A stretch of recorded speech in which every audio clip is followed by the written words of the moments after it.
모두가 행복한 미래 정용실의 뉴스 브런치.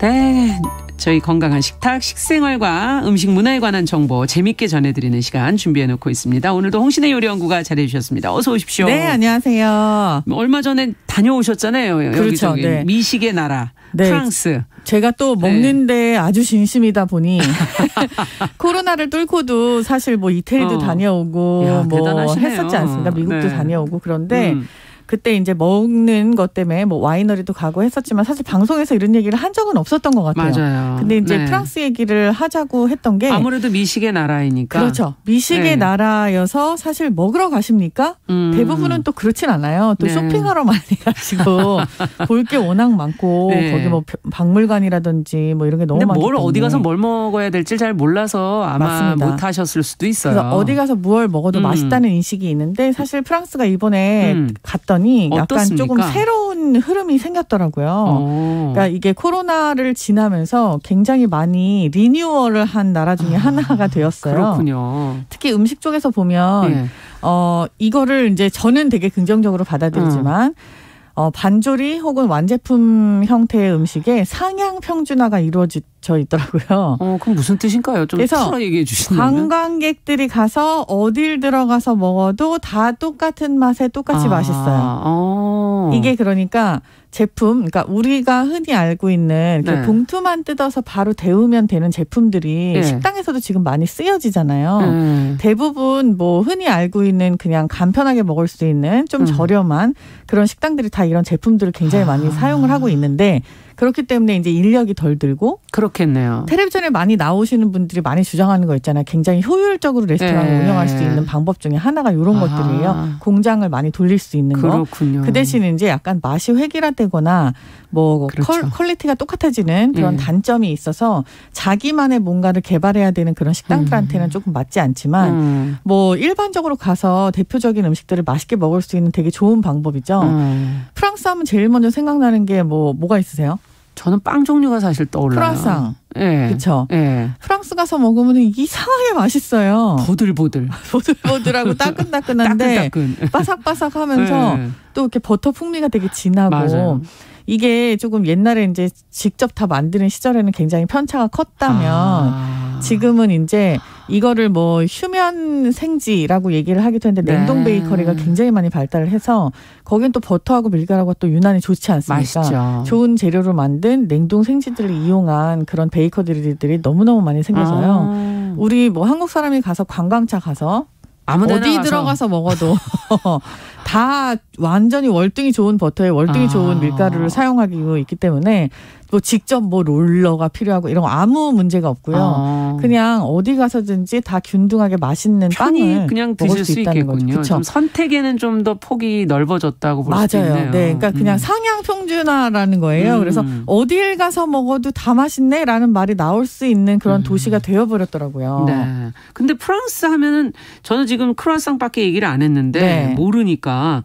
뭐 대표하는 어떤 음식들, 상징적인 음식들 어떤 게 있는 겁니까? 뭐 너무너무 많죠. 이게 뭐 클래식이라고 한다면 진짜로 뭐 오리 요리도 있고 오리 요리요? 예, 지역별로 굉장히 다른데요. 뭐 오리 요리, 닭 요리 뭐 혹은 조금 시골로 내려가면은 뭐 소나 양의 내장 요리 같은 것들도 있고. 소나 양의 내장 요리 우리만 먹는 거 아니에요? 아이고, 네, 내장 요리는 전 세계적으로 다 너무 먹습니까? 네, 요리 문화가 발달돼 있으면 다 먹죠. 그렇군요. 네, 요리를 열심히 하는 거죠, 다들.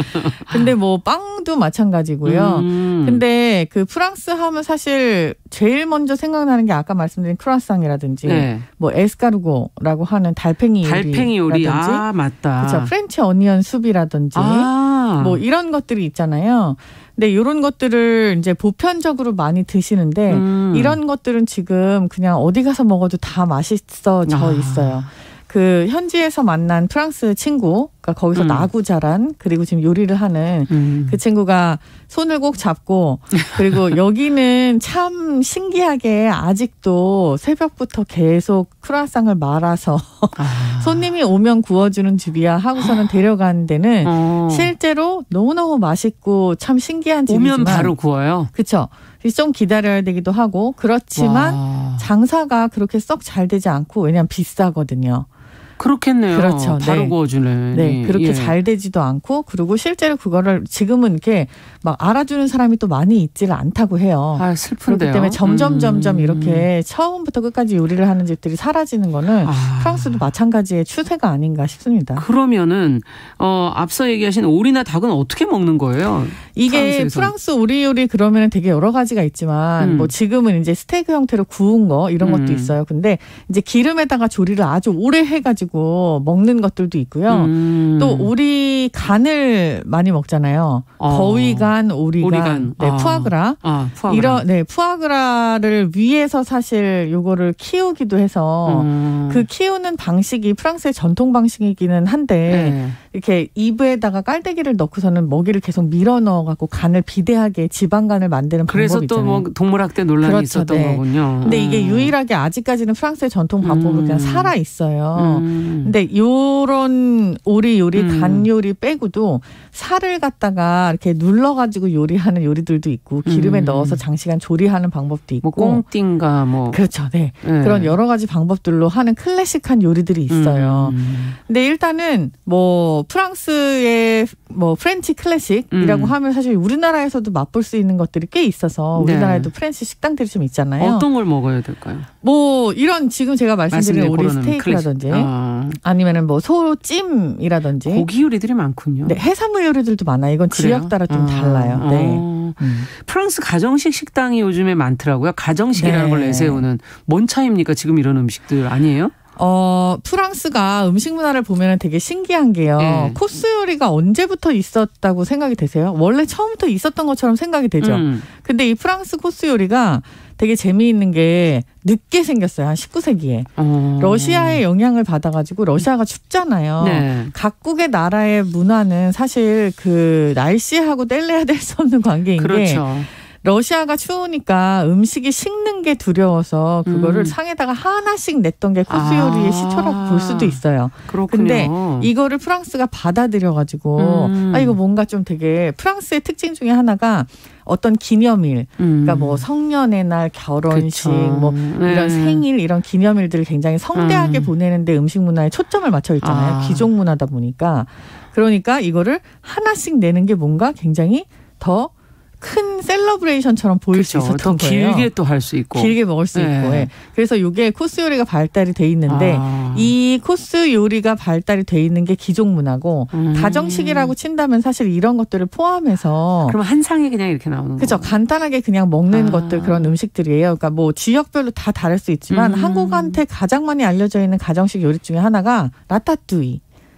채소 구이잖아요. 예, 네. 맞아요. 이런 것들이 다 가정식이에요. 뭐 프렌치 어니언 숲도 뭐 72시간을 볶아서 뭐 이렇게 한다고 하지만 이런 숲 종류들도 다 가정식이고요.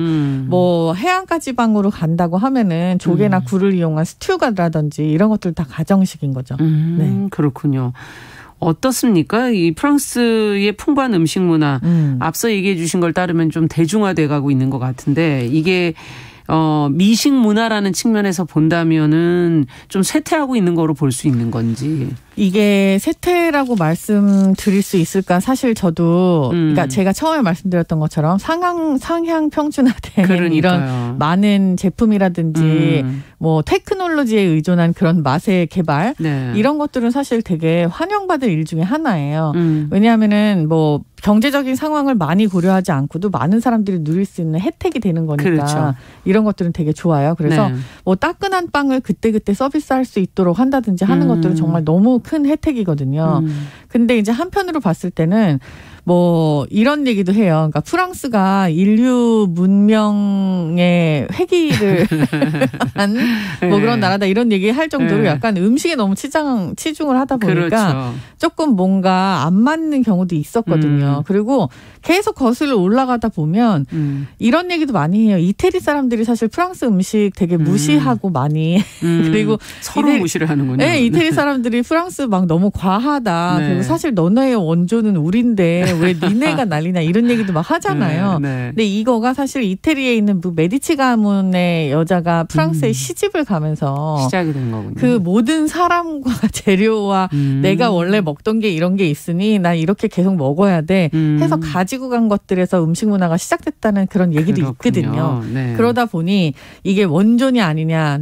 우리는 이렇게 계속 먹는 게 뭐 지금 뭐 유네스코 세계 문화유산에 뭐 프랑스 음식 문화가 등재돼 있고 뭐 이게 되게 재미있는 일이 많았어요. 근데 일단 지금 쇠퇴라고 보기보다는 약간 과도기적인 그런 영향이 있는 것 같아요. 네. 오히려 지금 뭐 스페인이나 이런 데는 엄청나게 뭐가 많이 발달을 하는 것처럼 보이는데 이전에 비해서라고 얘기를 한다면 프랑스 지금 과도기에 있는 것 같습니다.